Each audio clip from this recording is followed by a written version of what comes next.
Before we get into today's episode, we want to acknowledge the privilege of living and working on Aboriginal land, and we pay our respects to the elders past, present and emerging. This is an audio version of a blog that originally appeared on our website at reallearning.com.au/blog. A snake under every rock, the link between leadership style and performance. Leadership lessons from the wilderness. A few years ago, one of my sons and I completed a 4-day bushwalk, lugging enormous backpacks along the extraordinary Tasman Coast Trail in Tasmania's southeast. Along with magnificent memories, aching knees and sore shoulders, I returned with a new insight into leadership style and performance. Each day of the walk, we encountered numerous snakes on the track.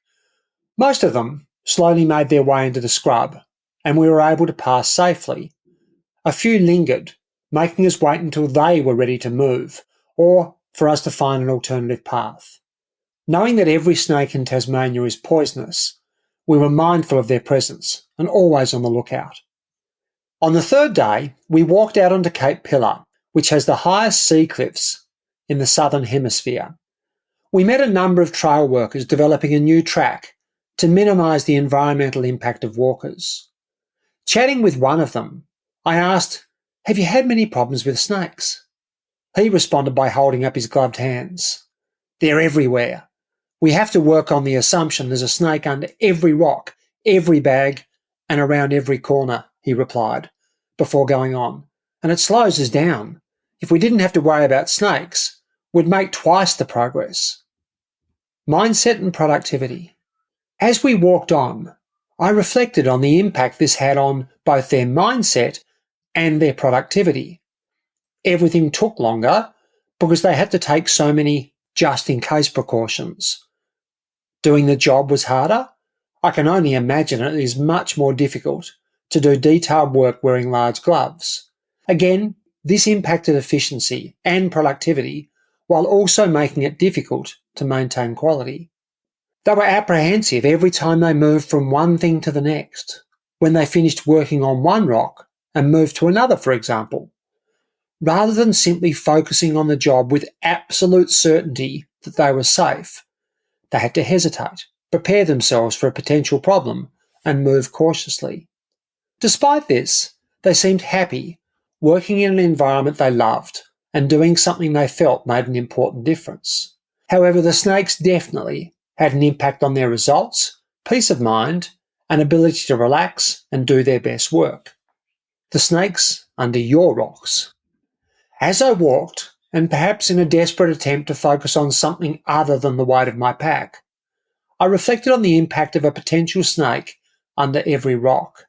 How different was the experience of these track workers from that of many people working in supposedly safer indoor environments every day? For many workplaces, the snakes under the rocks are metaphorical, but the impact on productivity and mindset is just as real. When people worry about being bitten, again metaphorically, they hold back. When they're worried about consequences rather than performance, they commit less. What are these metaphorical snakes? They exist when the workplace climate allows and even encourages them to exist. As leaders, we have to take a lot of responsibility for this. And if we want to banish the snakes under the rocks, we need to adapt our leadership style. Here's a few examples. When your people approach you with an idea, suggestion, or problem, are they unsure of the response, which is okay, but safely able to predict your temperament? Do they worry about picking the right moment so they catch you in a good mood? If your reaction is unpredictable or erratic, they'll approach you like those track workers see those rocks, worried that picking it up may reveal a snake. Will that lead them to hold back ideas, not ask questions, and deal with problems less effectively? Absolutely. Do your people have confidence that when things don't work out as planned, you have their back? If not, they won't take appropriate risks, such as using their initiative. It becomes a rock they just aren't willing to pick up. Do you have strong standards and values about the way people interact with each other? If you just leave them to sort stuff out, there's lots of rocks they won't pick up for fear of the consequences. Who's going to take responsibility for a task when they feel that other team members won't support them and may even undermine them? Who's going to try harder when they're worried about backstabbing? Who's going to have an honest conversation with a colleague when they may be undermined? Is there a spirit of openness in the workplace? Or is there a lot of whispering behind closed doors? This is more of a constrictor than a poisonous snake, a snake that kills by suffocation because it gradually sucks the energy and life out of your team members. These are just a few examples. Take a look around your workplace and see if you can spot any others. Are there behaviours that act as snakes under rocks? If there are, your people will be less productive and less motivated. Worrying about snakes under rocks is like climbing a ladder, not knowing if the rungs are sound, or speaking up at a meeting, not sure if you'll be attacked. No one does either of those things with full commitment or feeling good about it. The leader is the snake charmer. Maybe I'm stretching the metaphor here, but your job is to get the snakes safely back in the basket where they can't do anyone any harm. You have two main strategies for doing this. Number one, manage your own leadership style and interpersonal communication. If you can be unpredictable, moody, impatient, or intolerant, make it a priority to improve this area. Perhaps you need to ask a few people around you, are you easy to approach? Do they know what to expect? How does your temperament impact them? If people are guarded about giving you feedback, you have your answer. Don't assume that hearing no feedback means there isn't any you need to hear.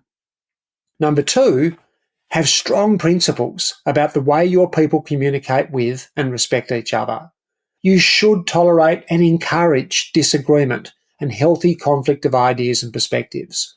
You shouldn't tolerate gossip, backstabbing, undermining, personal attacks, and other destructive interpersonal habits. If your workplace already has these sorts of habits, agree on or revisit some values. Things that you not only talk about, but live every day. Calmly point out when someone crosses a line and coach them back within acceptable boundaries. I visited a major well-known US corporation recently, and they have a rule about swearing in the workplace. It's acceptable to swear, but not at someone else. Whether you agree with this rule or not, in many organisations it might not be appropriate. It is a clear principle about how people are expected to work together. Behind all this talk about snakes and the rocks, we're really talking about the link between leadership style and performance. Does the leadership style you use result in an environment in which people feel safe to fully commit? Or are they worried about the consequences of picking up those rocks?